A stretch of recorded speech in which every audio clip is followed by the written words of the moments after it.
अस्सलाम वालेकुम everyone, this is me Akbar. Hope so आप सब लोग ठीक होंगे और मेरी वीडियोस आपको पसंद आ रही होंगी। आज हम लोग एजुकेशन 604 का लेसन नंबर 7 कर रहे हैं। मुझे उम्मीद है कि आपको पिछले सारे लेक्चर्स समझ आ चुके होंगे। तो चलिए जी अपनी वीडियो करते हैं start. Theory testing lesson number 7 है आपके पास, थ्योरी टेस्टिंग। टॉपिक 37 है। अब हम इसमें देखेंगे कि थ्योरी टेस्टिंग के अंदर जो रिसर्च हम लोग कर रहे होते हैं उसका पर्पस क्या है। तो सबसे पहले जो आपके पास पर्पस आता है दैट इज डिडक्शन। डिडक्शन के बाद आपके पास आता है इसमें, देखिए जो थ्योरी टेस्टिंग होती है ना, ये क्वांटिटेटिव रिसर्च पे बेस करी होती है। हम क्वालिटेटिव और क्वांटिटेटिव रिसर्च के बारे में पिछले लेक्चर में बहुत डिटेल में डिस्कस कर चुके हैं। मुझे उम्मीद है कि आपको क्लियर हो चुका होगा। नेक्स्ट स्टेप में वो हमें बताते हैं कि थ्योरी टेस्टिंग के अंदर जो रिसर्च काम करती है ना, वो हमें एक फ्रेमवर्क बताती है थ्योरी का। वो हमें बताती है कि किस तरह हमने इस फील्ड के अंदर मूव ऑन करना है, हमने कैसे वेरीफाई करनी है थ्योरीज, यानी कि वो आपको सारे सारे स्टेप्स बता देती है। थ्योरीज क्या हैं? थ्योरीज जो होती हैं वो टाइटली स्ट्रक्चर्ड होती हैं for cross country context, because there is not only one researcher who is collecting the data. हम कह सकते हैं कि थ्योरीज जो होती हैं मुख्तलिफ रिसर्च का मजमूआ होती हैं। अब ये जो रिसर्च होती हैं ये ऑल ओवर द वर्ल्ड हो रही होती हैं, यानी कि पूरी दुनिया से आपके पास ये एविडेंस के तौर पर आ रही होती हैं। बिकॉज देखें, हर मुल्क का रिसर्चर होता है, हर मुल्क में रिसर्च हो रही होती है, तो हम जो डेटा वो लोग कलेक्ट कर रहे होते हैं उन सबको जब एक साथ लेके आते हैं दैट बिकम अ थ्योरी। अगला आपके पास क्वेश्चन आता है कि how is your theory testing done. आप थ्योरी टेस्टिंग, अगर आप क्वेश्चन आता है कि आप थ्योरी टेस्टिंग को कैसे कंप्लीट कर सकते हो, तो आप करोगे, आप इसका अगर 3 मार्क्स का क्वेश्चन है ना, तो आप सिंपल लिखोगे theory testing done by investigating cause effect relationship among variable and this is how theories are confirm. यानी कि सिंपल से आप लिखोगे कि थ्योरी टेस्टिंग जो होती है वो इन्वेस्टिगेटिंग प्रोसीजर को अपना कर कंप्लीट की जा सकती है। आप देखते हो कि जो प्रॉब्लम अराइज हुआ उस पर क्या चीज़ें थी जो उसे बार बार मतलब अरोज कर रही थी उस प्रॉब्लम को, आपने उसका सोल्यूशन किस तरह डिस्कवर किया, कौन कौन से फैक्ट्स आप सामने लाए, तो ये सारी चीज़ें आप थ्योरी टेस्टिंग के अंदर करते हो। अगर 5 क्वेश्चन का मार्क्स आता है तो आप लिखोगे पूरा प्रोसेस, यानी कि आप ये लाइन तो लिखोगे, इसके साथ साथ आप लिखोगे जनरल थ्योरी होती है कि आप जनरल थ्योरी से स्टार्ट कर रहे होते हो, फिर आप हाइपोथेसिस की तरफ आते हो। हाइपोथेसिस जब आप बनाते हो ना, तो हाइपोथेसिस क्या है? ये एक ऐसी स्टेटमेंट है जो आपके दिमाग में होती है। क्वांटिटेटिव स्टडीज़ के जब आप लेते हो ना किसी भी प्रॉब्लम को देखकर, तो आपके दिमाग में जो पहला ख्याल आता है ना, उसे हम हाइपोथेसिस कहते हैं। या जितने भी ख्यालात आपके उस प्रॉब्लम रिलेटेड आ रहे होते हैं वो सारे सारे हाइपोथेसिस कहलाते हैं। थर्ड वन पे आप लिखोगे ऑपरेशनलाइजिंग वेरिएबल्स। हाइपोथेसिस के बाद आप वेरिएबल्स को ऑपरेशनलाइज करते हो, यानी कि उनके ऊपर वर्क करते हो। आप देखते हो कि कौन सा हाइपोथेसिस आपका उस प्रॉब्लम के नज़दीक नज़दीक है। फिर आप उसके बाद डेटा कलेक्ट करते हो, तो फोर्थ स्टेप आपका डेटा कलेक्शन का आ जाता है। ये मुख्तलिफ पर्सन लिया जा सकता है, एक इंसान भी बता सकता है बट सेवरल पर्सन यूज़ हो रहे होते हैं। फिर इसके बाद फिफ्थ पॉइंट पे आप लिखोगे स्टैटिस्टिकल एनालिसिस। जब डेटा कलेक्शन कंप्लीट हो गया, आपके पास एक एनालिसिस आप कर सकते हो। अब उस पर आकर आप उस पर आके जज कर सकते हो, आप देख सकते हो, एविडेंस चेक कर सकते हो। तो ये सारा प्रोसेस इसमें आ जाता है। फर्दर मूव करते हैं तो हमारे सामने आता है जी एडवांटेज। थ्योरी टेस्टिंग के एडवांटेजेस क्या हैं? 3 एडवांटेजेस होते हैं और ये काफ़ी इंपॉर्टेंट होते हैं। फर्स्ट है क्लियर और अम्बिगियस हो जाता है। अनएम्बिगियस मतलब बिल्कुल साफ सुथरी आपके पास एक रिजल्ट आ जाता है। अब उस रिजल्ट में आप हर रिलेशनशिप को डिफाइन कर रहे होते हो, आप रेप्लिकेट को देख रहे होते हो, आप उसमें रेप्लिकेशन के बारे में बात कर रहे होते हो।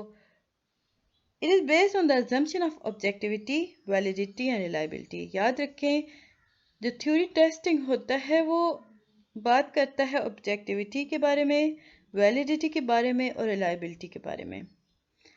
नेक्स्ट टॉपिक आपके पास आता है quantitative research and structured approach.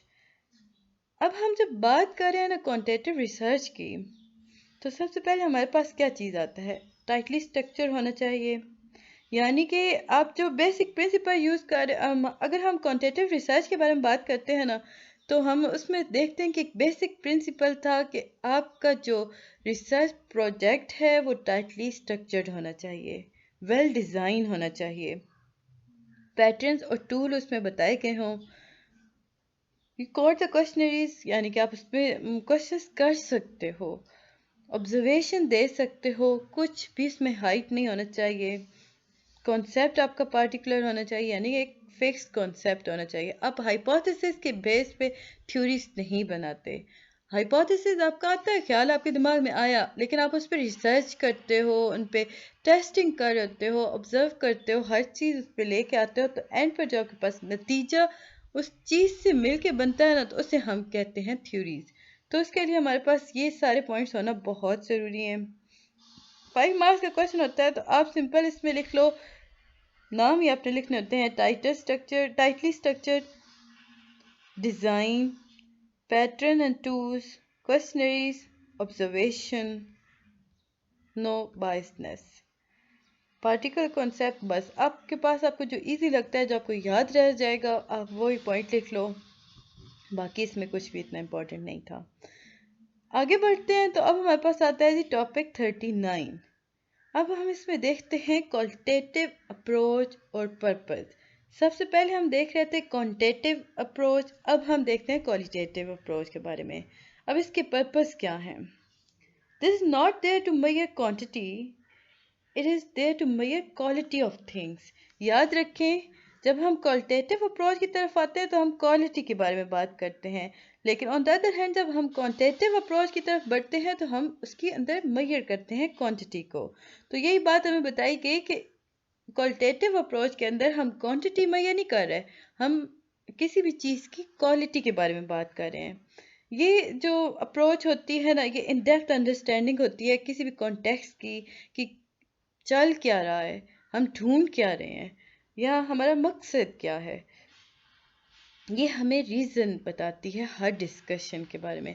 यानी कि आप जितनी भी डिस्कशन कर रहे होते हो ना उस प्रोजेक्ट को लेकर, उस थ्योरी को लेकर, उसके बिहाफ पे जो रीजंस आपके दिमाग में आ रहे हैं, आप उनके बारे में डिस्कस कर रहे होते हो, वो सारे सारे क्वालिटेटिव अप्रोच के अंदर डिस्कस की जाती हैं।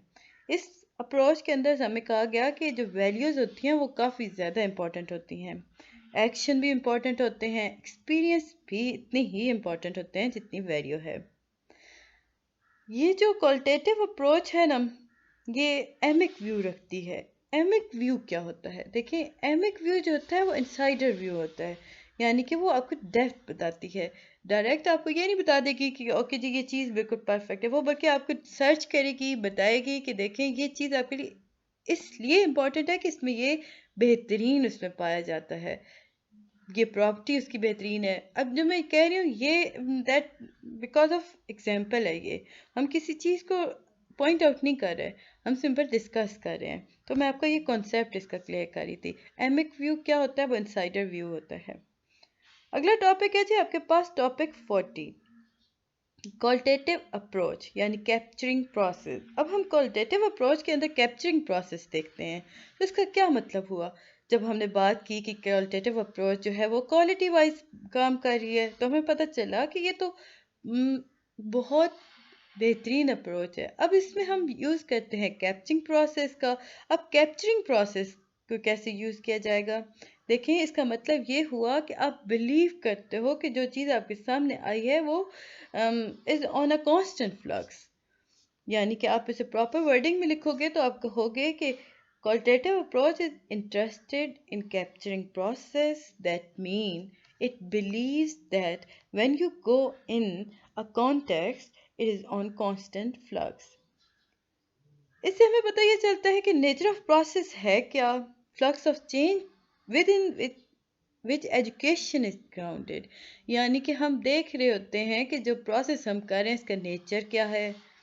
एजुकेशन के अकॉर्डिंग अगर हम बात करते हैं तो हम देखते हैं इसका फ्लक्स ऑफ चेंज क्या है।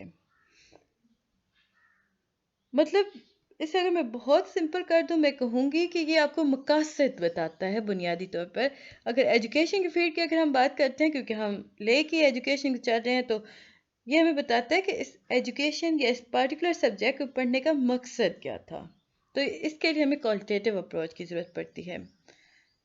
क्वालिटेटिव अप्रोच जो होती है वो इंटरेस्टेड होती है लिव्ड रियलिटीज़ के बारे में, यानी कि ज़िंदगी के बारे में, मतलब जो हकीकत होती है उसके बारे में ये काफ़ी ज़्यादा फोकस करती है।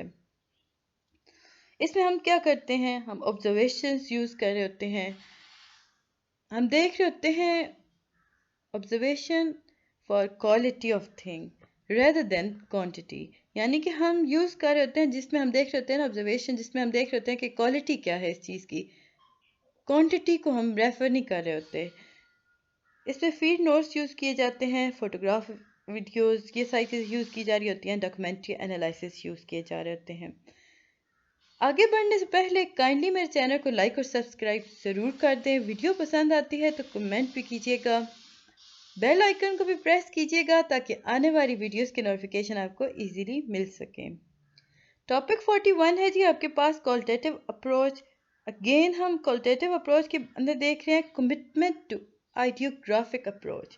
अब हम देखते हैं कि कमिटमेंट टू आइडियोग्राफिक अप्रोच के अंदर क्या क्या चीज़ है जो काफ़ी इंपॉर्टेंट है आपके पेपर रिलेटेड।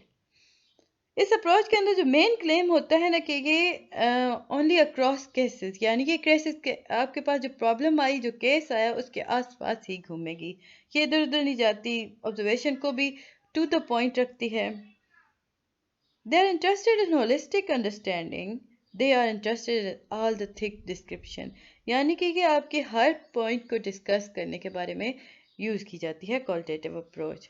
यानी कि अगर मैं आपको कहूँ ना, बहुत सिंपल कर दूँ, मैं आपकी वीडियोस बना रही हूँ तो ये क्वालिटेटिव अप्रोच के अकॉर्डिंग है, यानी कि इसमें मैं हर माइनर से माइनर इंपॉर्टेंट चीज़ को भी आपके लिए डिस्कस कर रही हूँ, क्लियर कर रही हूँ आसानी से, ताकि आप अटेम्प्ट कर सको, पेपर समझा रही हूँ। तो ये सारा प्रोसेस जो मैं कर रही हूँ ये क्वालिटेटिव अप्रोच के अंदर आ रहा है, यानी मैं आपको क्वालिटी बता रही हूँ, एक क्वालिटी वाइज एक बेहतरीन वीडियो आपको दे रही हूँ।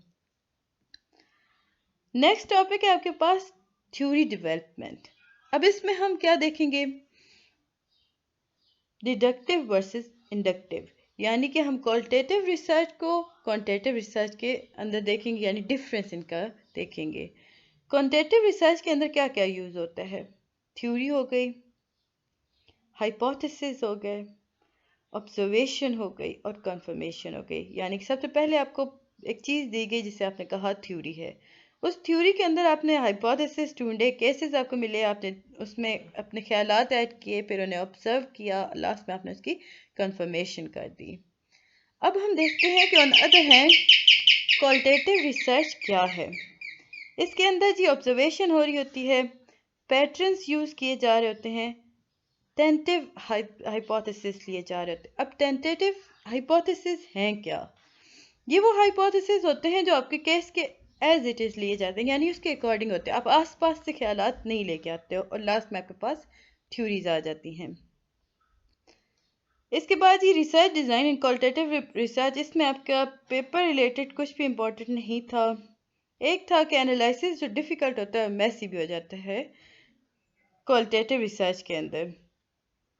तो ये था जी लेसन नंबर आपका 7। मुझे उम्मीद है कि आपको समझ आया होगा। जो चीज़ आपको समझ नहीं आती मुझसे पूछ लीजिएगा। मिलते हैं जी नेक्स्ट वीडियो में, तब तक के लिए अल्लाह हाफिज़।